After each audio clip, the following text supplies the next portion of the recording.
guys, I'm Mark. I'm Mira. And you're watching Game Void. Welcome to the introduction of our playthrough of Stardew Valley. Here's a description of the game from the website. Stardew Valley is an open-ended country life RPG. You've inherited your grandfather's old farm plot in Stardew Valley. Armed with hand-me-down tools and a few coins, you set out to begin your new life. Can you learn to live off the land and turn these overgrown fields into a thriving home? It won't be easy. Ever since Joja Corporation came to town, the old ways have all but disappeared. The community centre, once the town's most vibrant hub of activity, now lies in shambles. But the valley seems full of opportunity. With a little dedication, you might just be the one to restore Stardew Valley to greatness. So as of September 2021, the game has sold over 15 million copies across platforms. Things you can do on Stardew Valley include build a farm, raise some animals, grow and harvest crops. You can go fishing, explore the mine, and you can also settle down and raise a family. Mark, you introduced me to this game, and after much persuasion I finally started playing it, and I really enjoyed its charm and its imagination. Tell us a bit about how you got into Stardew Valley.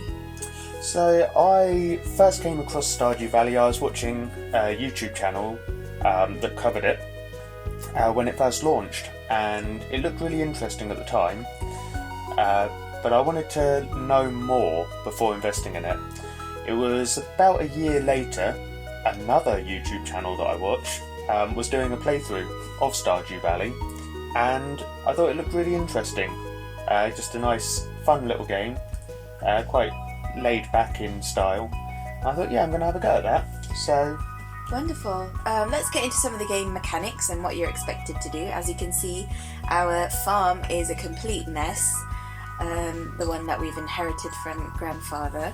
So each day you wake up with an energy bar, and you can choose how to go about your day. You can look after your crops, you can go fishing, or maybe you can delve into the mines and fight off some slime monsters, and then grab a drink at the Star Drop Saloon. There's about 30 NPCs to talk to in the nearby Pelican Town, and you can also become friends with them and gift them. So we've been playing together. I'm on the left hand side of the screen and Mark's character is on the right hand side. What have we been doing?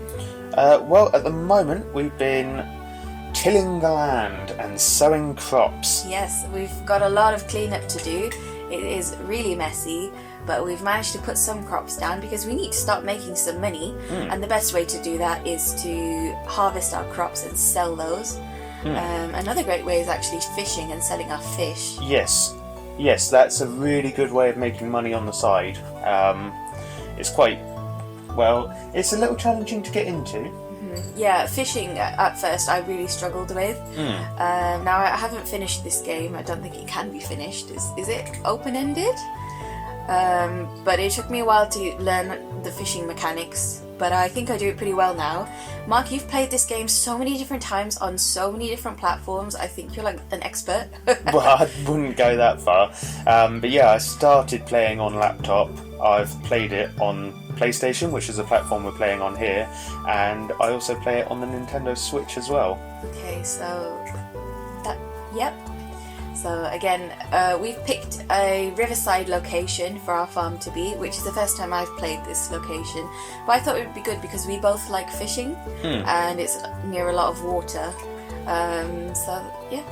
Yeah, I've not actually played a riverside farm myself before. The times that I played it, there's different locations you can choose. There's a hilltop farm, which has mining opportunities. There's a forest farm. The riverside. There's a beachfront farm. Lots of different types. Oh, there's the regular farm, which is just a nice flat open plain where you can plant lots of crops. So by this point I have a geode that I wish to take to the blacksmith, that's it. But I thought also it'd be a nice way to say hello to some of the locals in Pelican Town. And who was that you just met there? That was Shane, and he was right rude to me. I only went and said hello, and he really didn't like that. Do you know, the first time I spoke to Shane, he said, "What do you want? Go away." He's a real nice dude. So, it was one of the fun things is you can always You can always get new items, especially from geodes when you crack them open. What's the blacksmith's name? Clint. Clint, that's it. Then I thought, let's go to the museum, and you will see why. So the museum's very bare and barren. That's not much of an exhibition, is it? Not really, no. So Gunter over here saw what I had from Clint and thought, wowee, I want some of that. So he's asked if I was willing to donate it, and I thought, yeah. So we now together can mine things and also discover things in geodes and fill up the museum display, hopefully to make Gunter happy. Yeah, there's lots of different ways you can find exhibition pieces. You can find it, as you say, by mining, by cracking open geodes. Sometimes you can get things fishing, and sometimes if in the ground you'll see some little wiggly worms, and if you take your hoe to the ground you might dig up something interesting there as well. Lovely jubbly. Here I've just dropped into, what is it called, Stardrop Saloon? The Stardrop Saloon. Now, when I've played this before, I've never really bought anything from there or done anything here, but you can buy bits of food and drink. There's a bear there, and there's also an arcade. I've never played the mini games in this arcade, actually. Have you not? No, but I have seen you play them. Yeah, they're good fun. Yeah. But I just thought it'd be a nice way to say hello to a couple of people there. And I think at first I was quite interested in trying to meet everyone, because we have like mini quests to complete, and one of them is meet everyone in the town, where there's about 28 people, say hello to them.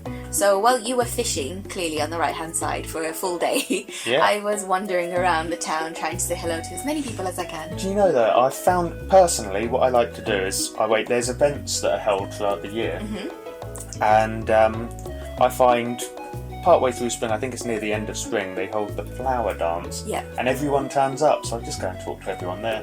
Fair enough. At this point, we got a cat. We adopted a cat, and I was so excited. I didn't like any of the names proposed by the game's AI, so I chose Luna. Not Whiskers. Not Whiskers. And that didn't say Whiskers, that says Siskers. What kind of name is that for a cat? So obviously, because I have a cat in real life called Luna, why don't we have one on the Game Void farm called Luna? We have a lovely addition to the farm now. Luna the cat, who we don't have to feed, which is great. We do have to give her water though. Yeah, you can do that. Yeah. Because it's not necessary to give her water. She's No, but it's a self-sufficient. kindness. It is a kindness. Now, one of the major things is the community centre. Now, I don't know why my character came up on both screens for you and I'm not sure why not. I think you should talk about the community centre, because I think it's your favourite thing in the game. Do you know, I love trying to fix up the community centre. So during this cutscene, we're talking to Mayor Lewis, and you can see there, we've been petrified by something. We're going to find out what that something is a little bit later in this episode, I think. But they set us tasks. They ask us to bring things to the community centre, collections, and with everything that we do, not only does it restore the community centre, but also it unlocks things around Pelican Town for us. Yep, we'll talk about that in a little bit. At this point, I went into the mines. It's another area you can go to. And I spoke to, what was his name? Marlon. And he gave me a sword. Now, why would I need a sword in a mines, Mark? Yeah, in a farming simulator. Yeah, why? Well, do you want to tell us? Well, it's because there are monsters in the mines. Monsters in the mines, Absolutely. Imagine that. Yeah, so not only are you mining items that you need for the game, you are defending yourself against nasties. Slimy monsters. And the best form of defence is offence. Mining's a great way to get materials like stone, minerals, and metals like copper, iron, Gold. gold, yes. And you do get odd bod things, nice crystals and minerals that you can give to Gunter in the museum that he'll love. Here's me attacking a slimy monster with my really awful sword. What was it called? A rusty sword? A rusty sword, so this is your basic Marlon. weapon. Thanks. And it does take a while for them to die with this very basic sword. You get a health bar when you're in the mines, in addition to your energy bar. Now, we didn't talk about the energy bar, did we? Not yet, we didn't know. So you get so much energy in a day, and as you complete tasks, you can see our energy bars are going down. If they bottom out, you're going to pass out. Oh dear, what happens if you pass out? Someone from the town, and I believe it's someone different every time, someone will find you and take you home, but they'll charge you for it. That's a bit rude. For inconveniencing them. Gosh, okay. Do you know, in another playthrough, I fell asleep on my farm, and I got charged 30 gold for being taken to bed. Oh dear. So at this point, you have some mail, Mark. I do. I've been contacted by Emrasmodius, wizard. That's because you've been poking about the community centre. I have. I have. And while you were doing that, I have just received a blueprint for a furnace. So we can actually smelt metal. We can. And that can be used to make all sorts of different things. Such as? We can upgrade our tools, we can upgrade our pickaxe, our axe, our watering can, and our hoe. Yeah. So on my screen you can see little side quests that if you complete you get. Sometimes you can get gold, sometimes you can get other types of rewards. Yeah. My favourite thing to do is harvest. I absolutely love picking vegetables. It's very satisfying. It's so satisfying, and I will probably scream at Mark if he starts to do it without me because I don't want him to pick more than me. I did find that I was often starting to do that without you because you'd be checking your mail or something. So this is you. What are you doing here? I've gone to see Emrasmodius, wizard. Right, well I think he's a weirdo. Well, what he's doing here is he's telling me about the thing that I saw in the community centre. Oh, the freaky thing. And he's gonna summon one any second now. So if you keep your eyes peeled on the right hand side of the screen, then come on, Emrasmodius, he does talk wizard. a lot, doesn't he? Do you know, everyone in Pelican Town, they'd an half rabbit on. And you just think, come on, we've got a cutscene to get through here. I want to go back to farming, fishing, mining, whatever else it is that I might be doing. So I think at that time I was buying some seeds with whatever little money we had. Yes, yeah. Well, you've got to spend money to make money. So here he is. He's just summoned one of the little critters, and he's going to tell us that it's called a Junimo. So that's a little spoiler for a few seconds ahead. He's then going to go off to the community centre. He's going to have a look at the scroll that I picked up yesterday, which was in a really odd language. It was something that I couldn't decipher myself. But he's going to go and have a read of it and translate it for us. Okay, so these Junimos, what are they? I thought this was just a regular, normal farming sim. No, there's... Do you know, Stardew Valley is really interesting because there's lots of sort of surface level mysteries to the game, but it depends how deep you want to go with it. There's tremendous amount of detail in people's backstories, and you can find out about all the townsfolk. But here, the wizard, he's gone off to the community centre, and he's just come back, and he said that he found the scroll. It's in an ancient language, but he's been able to decipher it where we couldn't. And he doesn't quite understand it. He says it mentions being at one with the spirit of the forest. So he's got some nasty things brewing in his cauldron here. He's going to make me drink it. Right, well, drugs are bad, Mark. I don't know why you drank it. It's not drugs, it's moss, it's mushrooms. Yeah, well, sounds like psychedelics to me. Well, you just wait and see. So, here he is, he's saying, have a good swig of this. Drink up the essence of the forest. I wouldn't drink it. Here's me innocently on the beach picking shells and you're doing drugs. Look at me go. A great big gulp, I'm necking it down. Awful. But look, I've got more energy from it. Awful behaviour.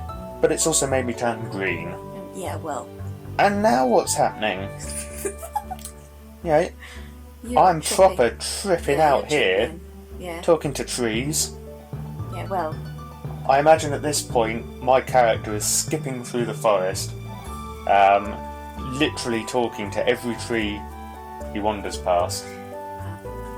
He's having a whale of a time right now. He doesn't know where he That's is. a very naughty wizard. It is a naughty... Well, I don't know if he is a naughty wizard. I don't know enough about him. But there we go, I've got the power of forest magic, so I can decipher the Junimo scrolls for myself now. So, in the community centre there are different bundles, and each bundle requires a certain amount of specific items that you can either harvest, find, or you catch. Or you can just give money in one of the bundles. Oh yeah, that's true. So there's different bundles, and so while we're playing, we'll gather and save some ingredients to give to the community centre. And these Junimo creatures, well, I don't really know what they do with these things. So they're taking them, and they're going to do two things. You get an instant reward, so I've been given some spring seeds, but also they're going to unlock things around Pelican Town. Wonderful. We've both been spending time fishing and also farming. Mining. Yeah, we've also been spending time mining. One of the goals is to try and get quite far down into the mines and also kill a lot of slimes. So it's better if we both go, because we can look after each other. We can gang up on all the monsters. Yes, we can. It's very easy to die in there and be overwhelmed by different beasties. Yes. Especially in the lower down levels. These are the top levels, that are quite easy. But then we don't have a very good weapon, so no, we don't. We need them to be easy. So we've both been working hard, levelling up. Yeah. I've levelled up at fishing there. You levelled up at farming. Yeah. And every time you level up, you get better at doing that thing, and you can also find new recipes to craft or just new proficiencies. Wonderful. At this point, I went to visit the wizard and had my own psychedelic trip. Drugs are bad, Mira. I know they're bad, but I think to progress the story, I had to do it. That wizard. That sneaky wizard. Whereas, look, I am being nice to Linus, and I'm going to give him a spring onion. Who's this is a great gift, thank you. Who's he loves Linus? it. Linus is, and I'm not making this up, he's Pelican Town's homeless. Okay. But he chooses to be homeless. Okay. He insists that it's his choice. He doesn't want to live in a house. But then he's also embarrassed about having to rummage in people's bins for food. I see. Okay. So this is Stardew Valley. Starting from our next video, we're going to be filming our playthrough. This is just the introduction, so you'll be watching us play if you want to. So Mark, are you looking forward to this playthrough? I sure am. You know, you've been playing Stardew Valley even between episodes. Yes. I'd say Stardew Valley is my vice. I have a real problem with this game. It's It too is much addictive, fun. and it's really relaxing. It's really nice. It is. Yeah. So anyway, look forward to doing this, and hopefully you guys will join us on the journey. Thanks for watching. Bye.